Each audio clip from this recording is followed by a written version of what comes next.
अगर आप भगवान शिव के सच्चे भक्त हैं, तो आप प्रदोष व्रत के बारे में जरूर जानते होंगे। आप में से कई लोग इस व्रत को पूर्ण विधि विधान से करते भी होंगे, लेकिन क्या आप इस व्रत के पीछे की कहानी जानते हैं? इसकी शुरुआत कब और कैसे हुई और आखिर इस व्रत में भगवान शिव की ही पूजा क्यों की जाती है? आइए आज के इस एपिसोड में जानते हैं। प्रदोष महीने में 2 बार यानी शुक्ल और कृष्ण पक्ष की 12 या 13 को आता है। प्रदोष का व्रत और उपवास भगवान सदाशिव को प्रसन्न करने के लिए किया जाता है। कहते हैं कि प्रदोष काल में स्नान करके मौन रहना चाहिए, क्योंकि शिव कर्म सदैव मौन रहकर ही पूर्णता को प्राप्त करता है। इसमें भगवान सदाशिव का पंचामृतों से संध्या काल में अभिषेक किया जाता है। प्रदोष का सबसे बड़ा महत्व है कि सोम यानी चंद्र को कृष्ण पक्ष में प्रदोष काल पर्व पर भगवान शंकर ने अपने मस्तक पर धारण किया था, इसलिए यह सोम प्रदोष के नाम से जाना जाता है। यह व्रत क्यों किया जाता है? प्रदोष में दोष क्यों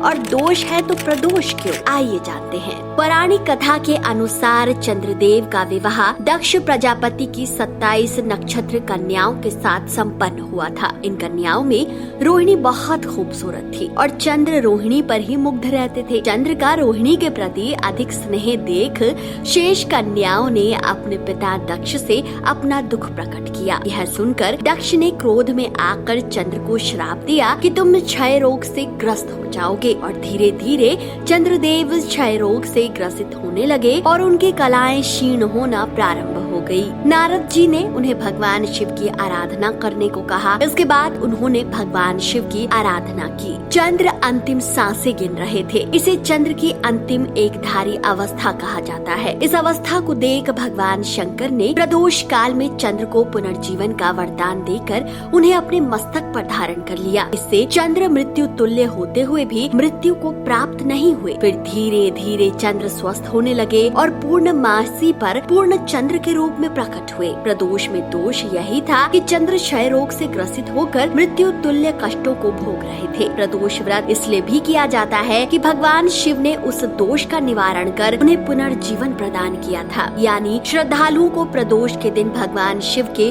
उस रूप की आराधना करनी चाहिए जिन्होंने मृत्यु को पहुँचे हुए चंद्र को मस्तक पर धारण किया था। प्रदोष व्रत से एक और पौराणिक कथा जुड़ी हुई है, जिसका पाठ प्रदोष व्रत के दौरान अवश्य करना चाहिए। प्रदोष व्रत कथा के अनुसार एक नगर में एक ब्राह्मणी रहती थी। उसके पति का स्वर्गवास हो गया था। उसका अब कोई आश्रयदाता नहीं था, इसलिए सुबह होते ही वो अपने पुत्र के साथ भीख मांगने निकल पड़ती थी। भिक्षा मांग कर ही वह अपना व पुत्र का पेट पालती थी। एक दिन ब्राह्मणी घर लौट रही थी तो उसे एक लड़का घायल अवस्था में करहाता हुआ मिला। ब्राह्मणी दयावश उसे अपने घर ले आई। वो लड़का विदर्भ राज्य का राजकुमार था। शत्रु सेना ने उसके राज्य पर आक्रमण करके उसके पिता को बंदी बना लिया था और राज्य पर कब्जा कर लिया था, इसलिए वह इधर उधर भटक रहा था। अब राजकुमार ब्राह्मण पुत्र के साथ ब्राह्मणी के घर रहने लगा। तभी एक दिन अंशुमति नाम की एक गंधर्व कन्या ने राजकुमार को देखा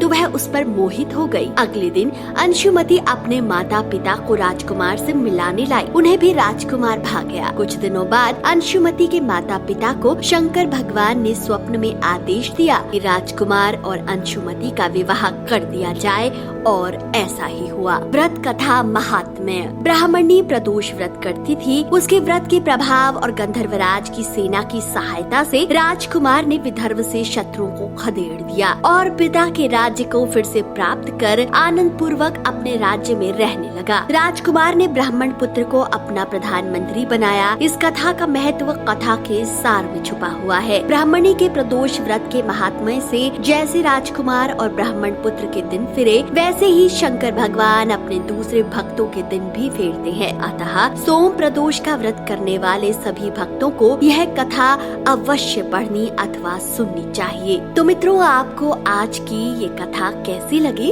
अपनी राय कमेंट करके अवश्य बताएं। वीडियो अगर पसंद आया है तो इसे महाकाल के भक्तों तक अवश्य पहुंचाएं और पुण्य प्राप्त करें।